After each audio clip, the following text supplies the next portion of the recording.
Et salut à tous, aujourd'hui nouvelle vidéo, nouveau test consacré à un vélo électrique fat bike juste derrière moi, le Lanky Lazy RV 700. Et comme à chaque fois, on balance l'intro et juste après on enchaîne sur les caractéristiques.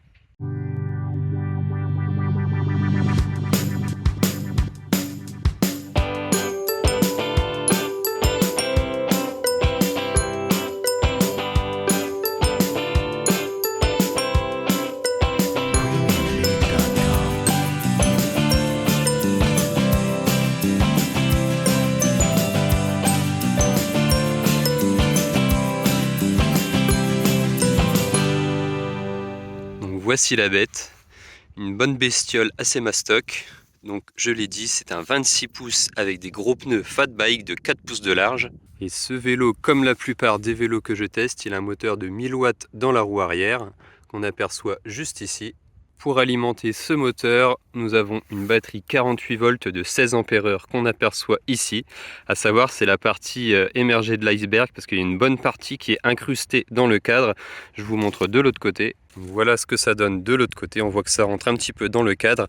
Manque de bol, j'ai oublié de prendre la clé pour retirer la batterie, mais ça rentre encore un tout petit peu dans la partie inférieure.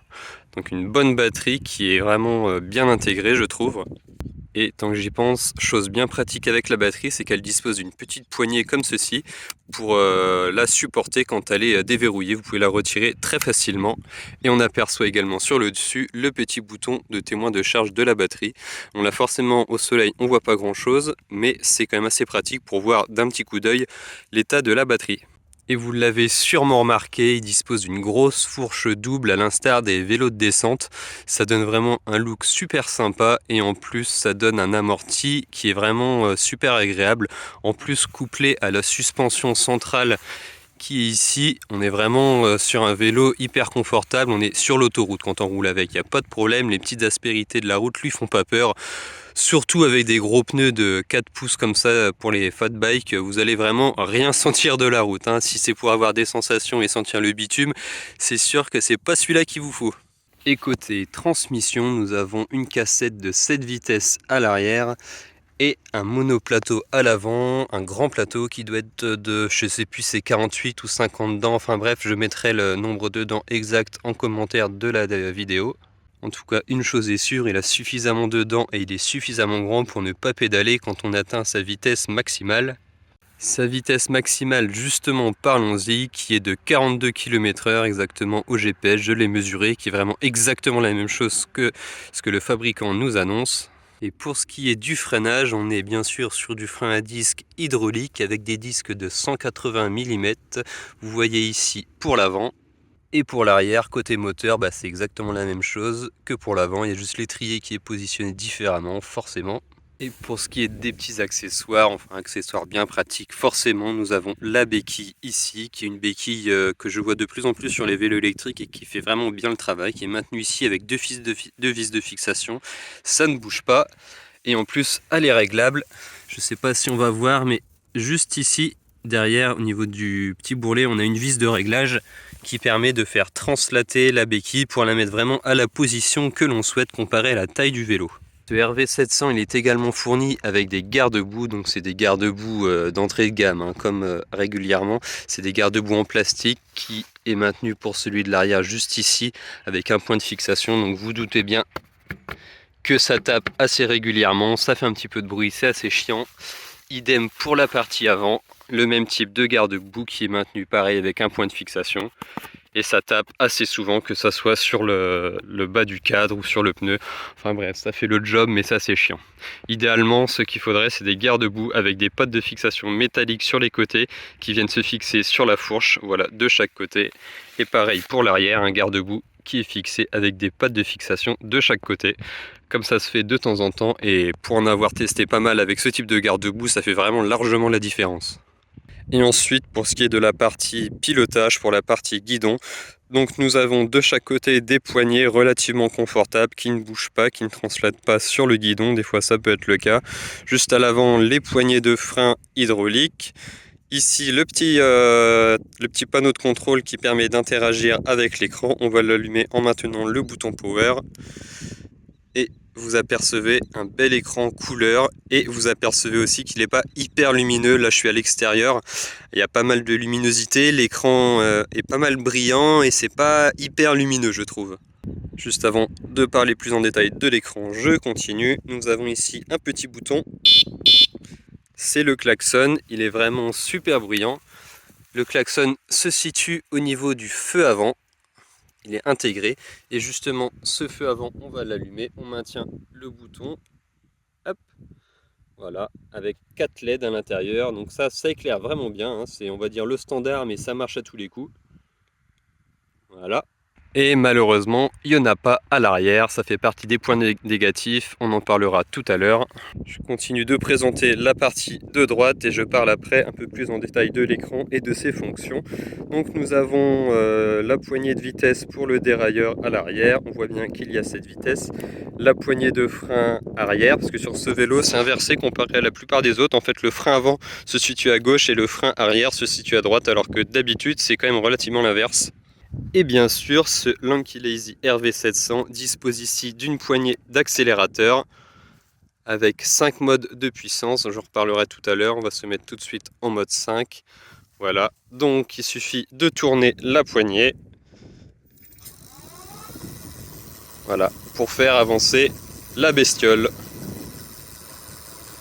Donc là en vitesse il m'affiche voilà, il m'affiche 44 km/h à vide, sachant que la batterie n'est pas totalement chargée et je suis à vide, donc c'est bien conforme. Il fait environ 40 km, 42 km quand on est chargé et qu'on est dessus. Alors ensuite, pour revenir un peu plus en détail sur cet écran ainsi que sur ses fonctionnalités, donc j'en ai parlé tout à l'heure, mais le bouton plus et le bouton moins servent à changer de mode de puissance. Donc si on est en mode 0, on n'a pas d'électrique. Si on se met en mode 1, on va aller au maximum à 20 km/h. Et vous l'avez vu tout à l'heure, hein, plus on augmente le mode de puissance, hein. Si on est en mode 5, on est à 45 à peu près. Si on se met en mode 4, il va nous emmener à combien? Ouais, bon, en fait, entre le mode 4 et le mode 5, j'ai pas l'impression qu'il y ait beaucoup de différence. Ah oui, si mode 5 on est vraiment à fond et mode 4 on est à 40 km/h. Tout ça c'est à vide, hein, donc je me répète, il faut enlever quand même quelques km/h une fois qu'on est dessus. Donc le bouton ici, comme vous le voyez, c'est pour allumer ou éteindre les feux. Le bouton info, c'est pour interagir, vous voyez en bas de l'écran, pour faire afficher les différentes informations relatives au parcours, la vitesse maximum ou alors la distance totale parcourue par le vélo et la distance du parcours. Je crois qu'on n'a pas d'autre chose. Voilà, vitesse max, vitesse moyenne également. Enfin, vous voyez toutes les informations relatives au parcours. Alors ensuite, il y a deux autres petites fonctionnalités bien pratiques. La première, c'est le mode piéton. Si on reste appuyé sur ce bouton, ça enclenche le moteur. Voilà. Le moteur se met à tourner vraiment très lentement, c'est-à-dire à 7-8 km/h hein, pour vous permettre de marcher à côté sans éviter de pousser le vélo. Et l'autre fonctionnalité super pratique, c'est qu'il y a un régulateur de vitesse sur ce vélo. Donc pour ce faire, il suffit, je vais le faire avec le coude, ça va pas être évident, mais de tourner la poignée d'accélérateur dans la position désirée. Moi je le fais avec le coude, voilà. Le moteur tourne et après on reste appuyé sur le bouton bas. Voilà, le petit logo juste ici indique que vous êtes en mode régulateur de vitesse. Vous voyez que le moteur tourne dans la position de la poignée que je lui ai indiquée. Et j'ai vraiment plus du tout besoin de toucher aux commandes, le vélo avance tout seul. Donc là je suis à 19 km/h parce que j'ai pas tourné la poignée à fond. Et si je tourne la poignée à fond comme ce que je suis en train de faire et que je refais la même manip, voilà, donc là je relâche la poignée, hein, j'y touche plus du tout. Et on est à 44 km/h. Donc voilà, c'est vraiment génial. Vous n'avez pas besoin de pédaler et pas besoin de tourner la poignée. Ce vélo est vraiment magique. Le frein arrière, hop, ça s'arrête instantanément. Et pour parler du poids maintenant, bah vous en doutez, hein, c'est un vélo qui est quand même assez lourd. C'est un fat bike avec une grosse fourche à l'avant, une grosse batterie, une suspension centrale, un cadre qui est quand même assez grand. Donc on est sur 31 kg. Pour l'autonomie, donc on est sur environ, ça reste à peu près la moyenne, entre 35 et 40 km en mode full électrique. Donc c'est-à-dire sans mettre un coup de pédale, vous pouvez jouer à peu près sur 40 km d'autonomie, surtout que vous avez le régulateur de vitesse comme je vous ai montré tout à l'heure. Donc pour aller au boulot, c'est un vélo qui est quand même super pratique et super plaisant. Je m'en sers assez régulièrement, même si j'ai que 2 ou 3 km pour y aller. Je regrette presque parfois de ne pas avoir plus de kilomètres pour aller au boulot. Et pour finir ces caractéristiques, on va parler maintenant du prix de ce Lanky Lazy RV700. Donc c'est un vélo qui est disponible avec le code promo BBGAG, donc je le mets dans la description. Le prix est de 1750 €, voilà, 1750 € avec le coupon, le code promo que je mets dans la description. C'est un vélo que j'ai eu chez Base Gear, donc qui est disponible en Europe avec un temps de livraison super rapide, comme à chaque fois sur tous leurs produits disponibles en Europe. Maintenant que je vous ai présenté un peu plus en détail le vélo ainsi que ses caractéristiques, on va comme à mon habitude faire une petite balade. Je vais vous balancer un clip vidéo sur l'utilisation de ce RV700 et juste après on revient pour attaquer avec mon avis général sur ce produit, les points positifs et les points négatifs. Allez, à tout de suite et bonne balade.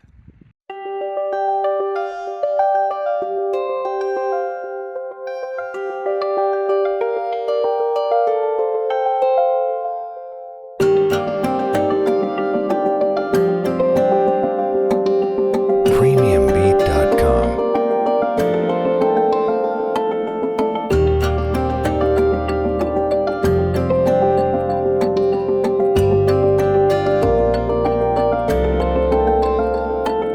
Premiumbeat.com.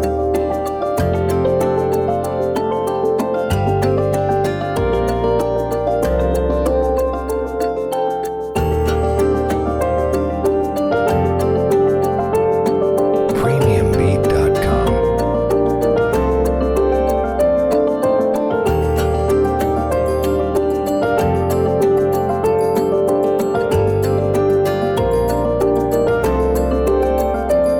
Premiumbeat.com.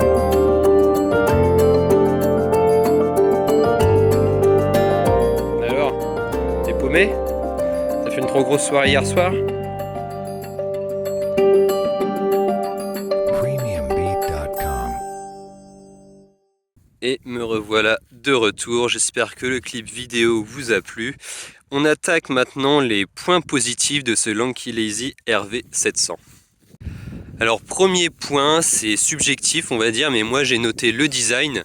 J'aime vraiment beaucoup le look de ce vélo, surtout avec sa grosse suspension double à l'avant. Il lui donne vraiment un look super sympa. Et ensuite ça fait partie du deuxième point positif, mais la qualité générale des produits de chez Lanky Lazy. Celui-là c'est le deuxième, juste avant j'ai testé le XT 750 Plus.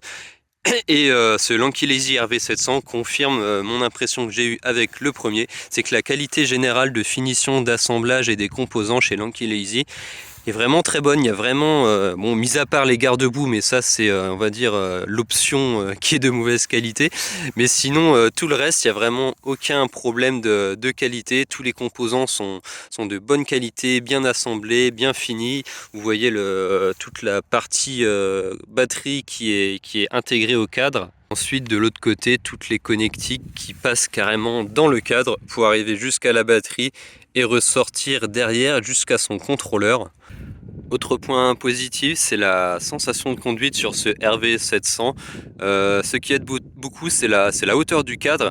C'est un cadre qui est quand même super haut comparé aux autres vélos. Vous avez une position de conduite qui est relativement en hauteur, avec un guidon qui est quand même assez haut. Je vais vous mettre maintenant une photo ou une vidéo pour que vous vous rendiez plus compte en étant dessus exactement.